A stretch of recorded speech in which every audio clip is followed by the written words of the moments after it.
Every leader wants the same thing: a team that performs consistently, adapts quickly, and executes with clarity. Yet, despite decades of investment in leadership development, engagement, culture, and performance management, many organizations are asking the same questions. Why do talented teams struggle to execute? Why does accountability vary so dramatically from one team to another? Why do communication breakdowns keep happening? Why do some teams full of smart, capable individuals consistently underperform? The problem isn't that organizations aren't investing in performance. The problem is that we've been measuring the wrong things. We've become incredibly good at measuring outcomes: revenue, productivity, engagement, customer satisfaction, KPIs. Every one of those measures tells us something important, but they're all telling us what has already happened. Very few tell us what's creating those results in the first place.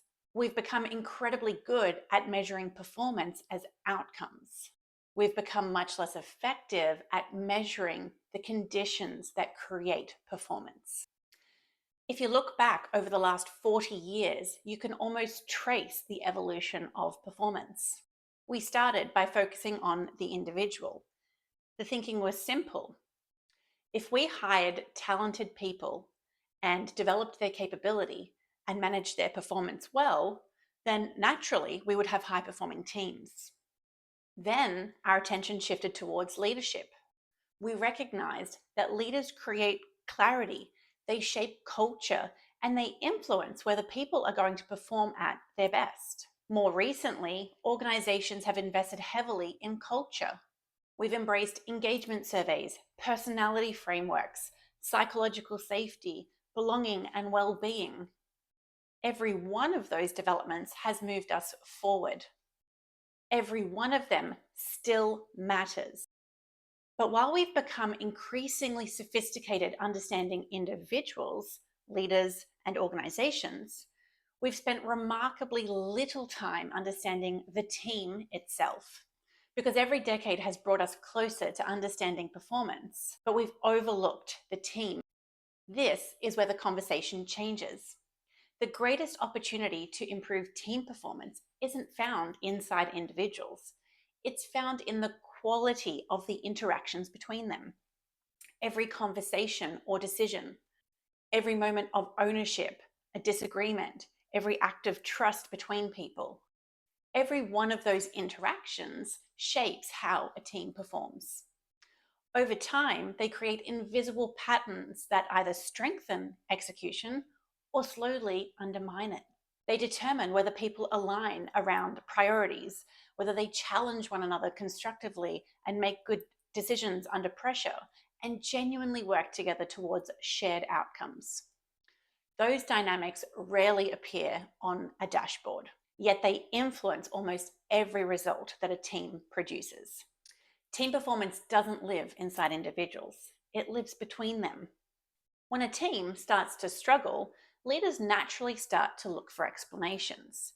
Communication is often blamed first, or accountability. Then we look at engagement, sometimes then onto leadership capability. And sometimes those really are the issues. But just as often, they're simply the symptoms. Poor communication may actually be the result of unclear decision ownership. Low accountability reflects competing priorities rather than unwilling people. Declining engagement is frequently the outcome of unresolved team dynamics rather than the actual cause of poor performance. The challenge isn't that leaders don't know how to solve problems. The challenge is that they can't solve the right problem until they can actually see what's creating it. Without visibility, even the best interventions become educated guesses. Most organizations don't have a communication problem, they have a diagnosis problem. If results are the lagging indicators, what are the leading indicators? The answer isn't another KPI. It's the behaviors that teams demonstrate every single day. Performance is created long before it appears on a dashboard. It's created through hundreds of interactions that quietly shape how people work together. Those interactions influence how decisions are made, how ownership is shared amongst team members, how priorities are clarified, how conflict is navigated, how feedback is exchanged, and how trust is built in a team under pressure. These aren't simply soft skills, they're performance behaviors, because the quality of a team's interactions ultimately determines the quality of its execution. Once we recognize that the greatest opportunity sat within the team itself, another question became really obvious. If team dynamics have such a profound influence on performance, why aren't we measuring them? The answer is simple. Until now, there hasn't been a practical way to make those dynamics visible. That's the gap that we set out to solve. Grosaic was built to help leaders understand what is really happening inside their teams before deciding where to focus their time, their energy, and investment. Because once you can see the system clearly, you stop guessing. You stop solving symptoms, and you begin strengthening the behaviors that actually create sustainable performance.